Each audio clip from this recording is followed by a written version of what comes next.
काहीच नाही राहिलेलं आहे घासात. बघू शकतात तुम्ही, इथं कापिलेलं आहे. पुढं बिना कापताच वाळून गेलेला आहे सगळा घास. ज्या घासाला पाणी असतं तो घास बघायचा तुम्हाला. डायरेक्ट गुच्छ आलेला आहे, मोसंब्याचा गुच्छ आहे डायरेक्ट इथं. हे गाईज, मी सुमित, स्वागत आहे तुमचं मराठी ब्लॉगमध्ये. तर बघा, आपलीकडे सगळं आभाळ आलं आहे आणि आभाळातून आता पाऊस पडायला पाहिजे आहे. नाहीतर नाही पाऊस पडला तर दाखवतो तुम्हाला काय होईन बा. आता विहिरींना बी पाणी नाही राहिलेलं म्हणून घास बी सुकलेत पार.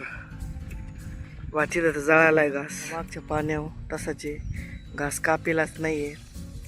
हेरा आहे, जेव्हा पाऊस येईन तेव्हा कापायचा घास. आणि आपल्या खालून मी घास आहे ते बी फार बायकडे सुकलेला दिसत असून तुम्हाला कापायचं बंद आहे. आपले तर फार सुकून जायला लागले. तर खाली इकडं बघा तुम्ही, ओके की निवात दिसत असून तिथं जाऊन तुम्हाला दाखवतो. डायरेक्ट घास जाळलेला काहीच नाही राहिलं ते घासात. आणि गिन्नीवात बी सुकलेलं आहे ते.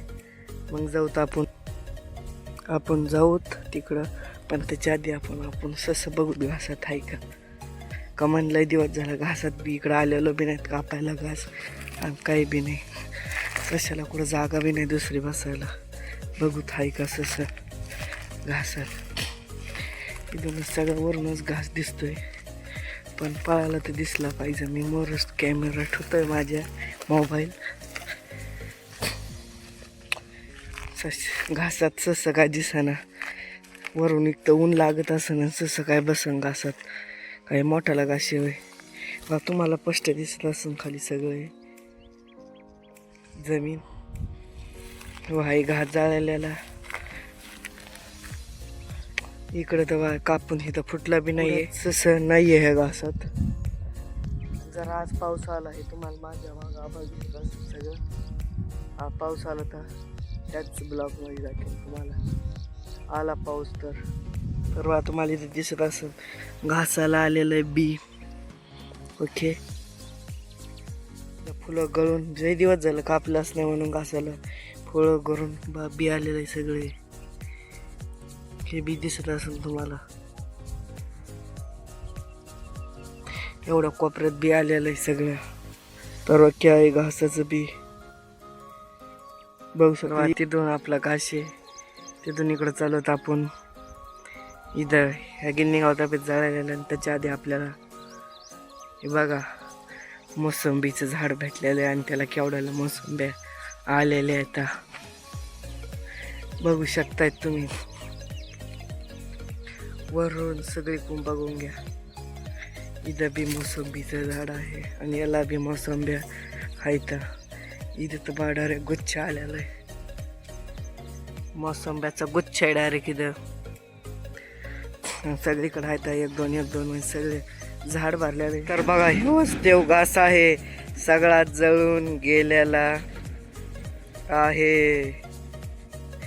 काहीच नाही राहिलेलं आहे घासात. बघू शकतात तुम्ही, इथं कापिलेलं आहे. पुढं बिना कापताच वाळून गेलेला आहे सगळा घास. आणि तिकडे गिन्नी गावात बी सुकलेलं आहे. बघ आता गार हवा सुटलेली, पावसाचं वातावरण तयार झालेलं आहे. आभाळ डोक्यावर चाललेलं आहे बघा हे. त्याच्यामुळं आता मी जायचं गिन्नी गावात कापायला. चला तर गिन्नी गावात कापायला जातो मी आता. आपल्याला जायचं आहे तिथं. ते नारळ ते दिसत आहे तिथं. मेंढरा विचारत आहे तर कांदे खात्यात साळलेल्या. तुम्हाला वगैरे पैसे दाखवू का कांदे किती साळलेले. याच्यावर ज्यादा निम्म्याच्या वर कांदे खाल्लेले तिथले, तर तेवढे दाखवेत तुम्हाला. बघा किती कांदे साळलेले. तर आधी सगळा ढिगोरा लागला होता. याच्यात तुम्ही अजून डबल टिबल धरून चला. इथे कांदे सळली होती. ते गोळ आहे मागं बघा तुम्ही. ताडपत्री झाली तर एकदा पाऊस आलता त्या ब्लॉकमध्ये केवढी लांबट वळी होती ती. थोडी कमी अर्धीच साळलेली. चला तर आपल्याला जायचं आहे तिथं. आंब्यात झाडापाशी आपलं गिन्नी होतं इथं. पलीकडून मेंढ्या बी येतात त्या दाखवतो. त्या मेंढ्यानीच कांदे खाल्ले तर एवढे आलो तर बघा आपण आता गिन्नी गावतापाशी. इथून मेंढ्या तुम्हाला सगळ्या दिसू शकता इथं. बघून घ्या तुम्ही मेंढ्या. ह्याच त्या मेंढ्या आहेत की सगळे त्या मेंढ्या कांदे खाल्लेले आहेत. त्याला आपल्याला आता गिन्नीवात कापून घ्यायचं आहे. ह्याच त्या मेंढ्या आहेत की आपल्या याच्या वावरात आल्या होत्या भैमुगाच्या. तर बा तुम्हाला गिन्नी गावात सुकलेलं नाही दिसणार. गिन्नी गावात कापायच्या आधी सांगतो, गिन्नी गावात एक पाणी बसलं होतं आणि आता बा 2-3 दिवस झाले पाऊस आला तर संध्याकाळी तेव्हा दाखवू नाही शकलो तुम्हाला. तेव्हा आलता रातच्या 3 लाखाच्या 2-3 लाख असा आलता. मलाच एवढं सांगता येईना. तर घेतो मी गिन्नी गावात कापून. आता ज्या घासाला पाणी असतं तो घास बघायचा तुम्हाला. तो घास असा असतो हिरागार सगळा. कुठं दिसतंय तुम्हाला एक वाळलेलं पान सुद्धा. आणि आत्तापर्यंत बैठलेले तुम्ही घास बैठले तिने बी आमचा पार सुकून गेलेला आहे. खालचा बी तो सगळ्यात 3 नंबर दाखवला. ते तर काय राहिलंच नाही त्याच्यात.